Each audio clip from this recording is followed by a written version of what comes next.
ಮಂಗಳೂರಿನ ಸಾನ್ನಿಧ್ಯ ಭಿನ್ನ ಸಾಮರ್ಥ್ಯದ ಮಕ್ಕಳ ವಸತಿ ಶಾಲೆಯಲ್ಲಿ ಕ್ರಿಸ್ಮಸ್ ಹಬ್ಬದ ಆಚರಣೆ ಇತ್ತೀಚೆಗೆ ನಡೆಯಿತು. ಗೋಧೂಳಿಯ ಮುಂಭಾಗ ಮೊಂಬತ್ತಿ ಉರಿಸಿ ಕೇಕ್ ಕತ್ತರಿಸಿ ಪುಟಾಣಿಗಳು ಸಂಭ್ರಮಿಸಿದರು. ಮಂಗಳೂರಿನ ಕುಲಶೇಖರದ ಸಾನ್ನಿಧ್ಯ ವಸತಿ ಶಾಲೆಯ ಭಿನ್ನ ಸಾಮರ್ಥ್ಯದ ಮಕ್ಕಳು ಕ್ರಿಸ್ಮಸ್ ಆಚರಣೆಯನ್ನು ಇತ್ತೀಚೆಗೆ ಆಚರಿಸಿದರು. ಗೋಧೂಳಿ ರಚಿಸಿ ಹಾಡುಗಳನ್ನು ಹಾಡಿ ಮೊಂಬತ್ತಿ ಉರಿಸಿ ಶಾಂತಾಕ್ಲೌಸ್ ವೇಷ ಧರಿಸಿ ಸಂಭ್ರಮಿಸಿದರು.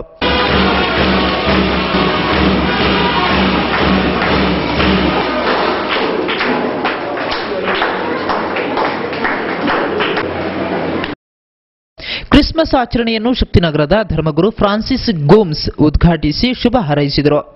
ಸೈಂಟ್ ಆಗ್ನೆಸ್ ಸ್ನಾತಕೋತ್ತರ ವಿಭಾಗದ ವಂದನೀಯ ಭಗಿನಿ ಸೀಮಾರಿ ಇವೆಲಿನ್, ಉದ್ಯಮಿ ಪ್ರಾಪರ್ಟಿ ಡೆವಲಪರ್ಸ್ನ ಆಡಳಿತ ನಿರ್ದೇಶಕರಾದ ರೋಹನ್ ಮೊಂತೇರು, ಗಣೇಶ ಸೇವಾ ಟ್ರಸ್ಟ್ನ ಅಧ್ಯಕ್ಷರಾದ ಮಹಾಬಲ ಮಾರ್ಲಾ, ವಸಂತಕುಮಾರ್ ಶೆಟ್ಟಿ ಸೇರಿದಂತೆ ಇನ್ನಿತರರು ಉಪಸ್ಥಿತರಿದ್ದರು.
ಕೊನೆಯಲ್ಲಿ ಮತ್ತೊಮ್ಮೆ ಮುಖ್ಯಾಂಶಗಳು.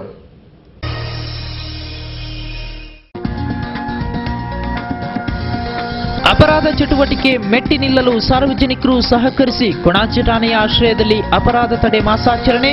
ಮುಡಿಪುವಿನ ಸೂರಜ್ ವಿದ್ಯಾಸಂಸ್ಥೆಯಲ್ಲಿ ವಾರ್ಷಿಕ ಕ್ರೀಡೋತ್ಸವ.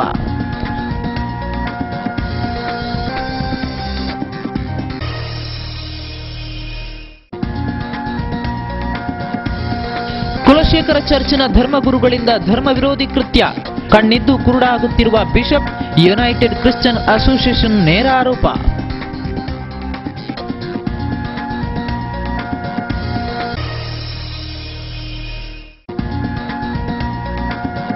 ಬಡ ಕುಟುಂಬಕ್ಕೆ ನೆರವಾದ ಖಾಸಗಿ ಆಸ್ಪತ್ರೆ, ಹೃದಯ ಕಾಯಿಲೆಗೆ ಒಳಗಾದ ಪುಟಾಣಿ ಅನ್ವಿತಾಳಿಗೆ ಒಮೆಗಾ ಆಸ್ಪತ್ರೆಯಲ್ಲಿ ಮರುಜನ್ಮ.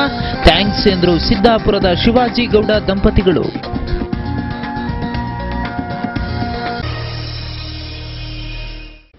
ಇಲ್ಲಿಗೆ ಇಂದಿನ ನಮ್ಮ ನಾಡು ವಾರ್ತೆಗಳು ಮುಕ್ತಾಯವಾಯಿತು. ಮುಂದಿನ ವಾರ್ತೆಗಳೊಂದಿಗೆ ಮತ್ತೆ ಭೇಟಿಯಾಗೋಣ.